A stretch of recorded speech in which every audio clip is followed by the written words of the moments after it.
Alright, so I'm making this video as a response to Gad Saad, who has said on multiple occasions that professors need to speak out more and that academia is gripped in a state of sort of moral cowardice. Uh, I don't disagree. And let me just say that I guess I should start saying that I am a history professor at a place.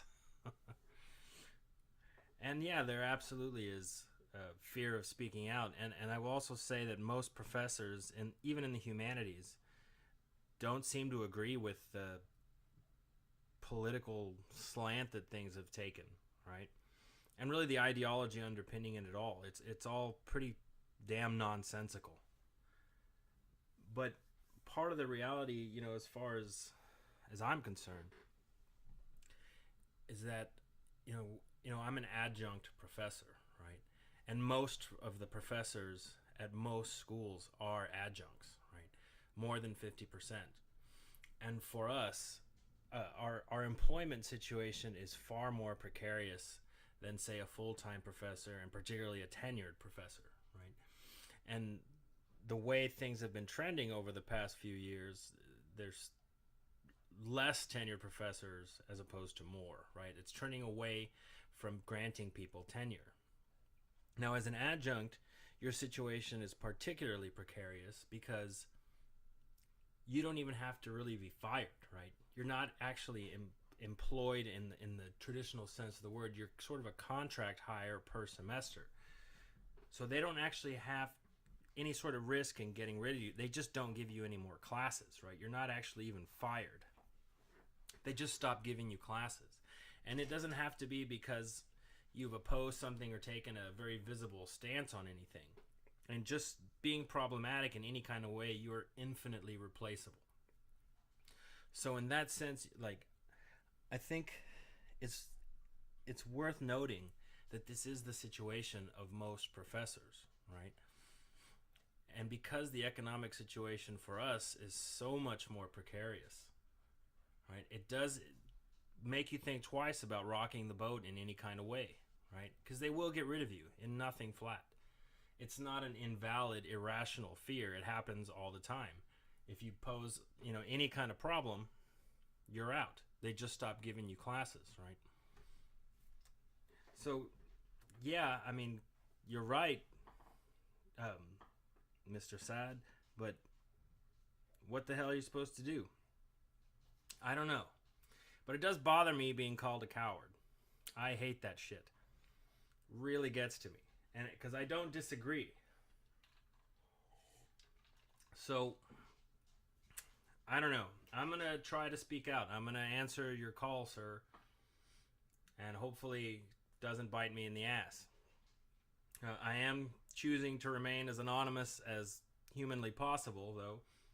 But I will speak out on certain things. When it comes to the state of academia,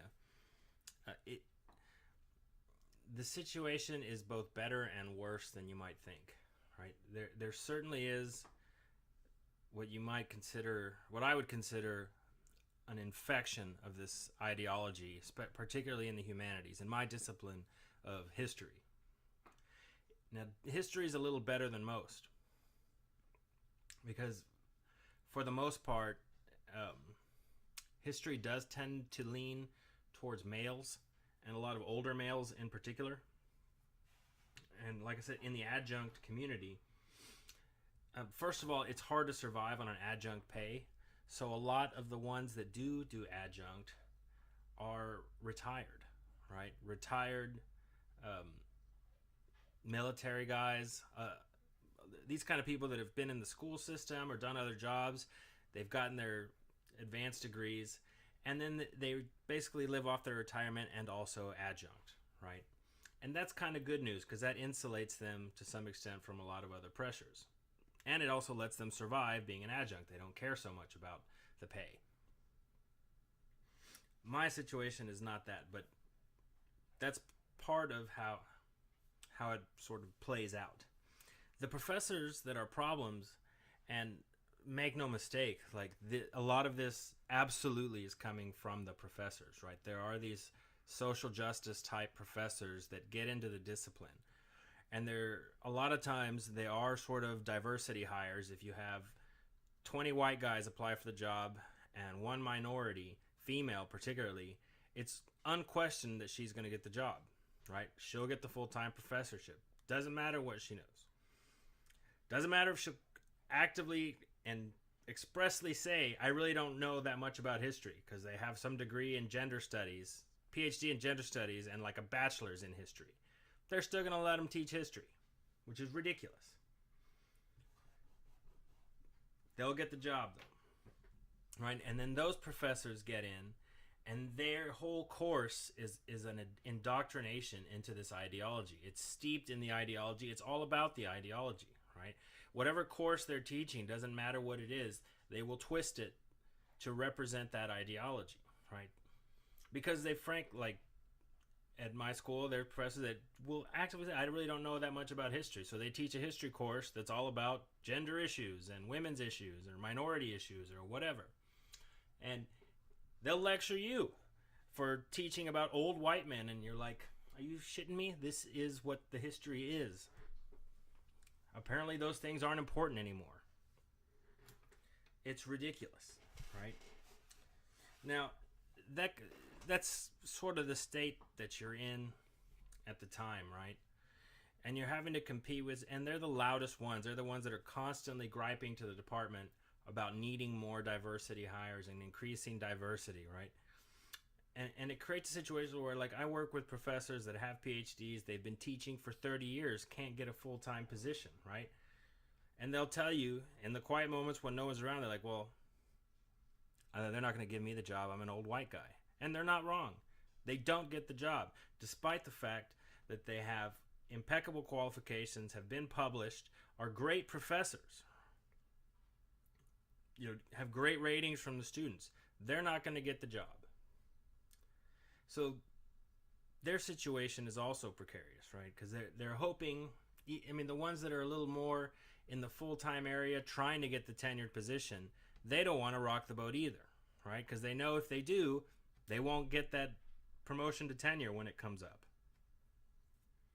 So nobody really wants to say anything because you're afraid to rock the boat, which is unfortunate because the majority of them don't disagree, or they don't agree with this ideology, right? But those social justice professors are the loudest, most complainy ones, right? And they tend to get their way. They make a fuss about everything. So what are you supposed to do? I don't know. I really don't know. But I do feel that you're right. People do need to speak out. All of this shit is just that. It's shit. It's nonsense, right? And I will also say that most of the students, and when I say most, like 80% or more, do not buy into this ideology. It's literally has to be force-fed to them. And even then, only a handful will adopt it. And they're generally the ones that come in with preconceived or a predisposition towards that ideology anyways, right? Now, there's just as many students that complain about it, even to the departments. Now, not as many are complaining as need to complain. They'll come to complain to professors like me, and they're like, why are the other professors so friggin' weird? And I'm like, I don't know. I can't do anything about it. But they love to bitch to me. I wish I could help them. I tell them, well, if you don't like it, complain, right? Which may or may not be feeding into a culture of everybody complaining about everything. I don't know. But, Mr. Saad, I will start speaking out. Like, I hope to, I've started this channel. Hopefully I will be able to dedicate some more time to it. Start talking about historical analysis. I have a lot of historical topics that I'd like to talk about. I'd like to look at all these movements in historical context as well, and sort of evaluating, not just are they valid, but one of the questions that they never seem to ask is, are they working, right? It's great that you want to fight racism and discrimination, but are your tactics working? Because it doesn't seem like they are. It seems like they're actually making the situation worse, right? And then I could talk about the progressive movement a lot, which I plan to do, just from a historical concept, because a lot of people, actually most people, almost no one really understands where progressivism comes from.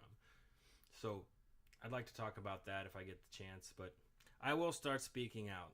Right? Hopefully I'll get some attention. I don't know. Hopefully nobody figures out who I am and tries to get me fired.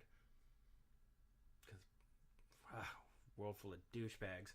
But anyhow, this is my response to you, Mr. Gad Saad. You asked for people to speak out. God damn it. I'll start speaking out. Quietly and from the shadows.